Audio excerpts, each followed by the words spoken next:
नमामि ईश्वरं महेश्वरं परमेश्वरं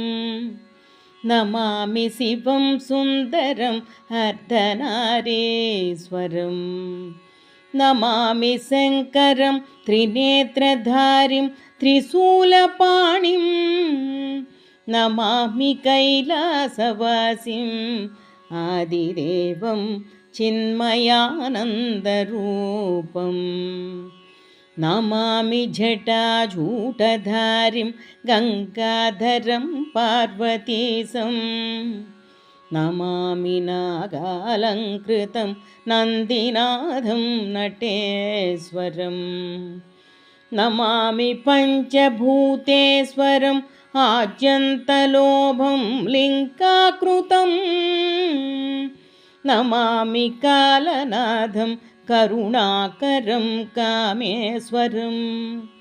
नमामि नमामि नमामि शिवं शङ्करम् ओङ्कारनादम् ॐ आकार निराकार अर्धनारीश्वराय ॐ साकारलिङ्गाय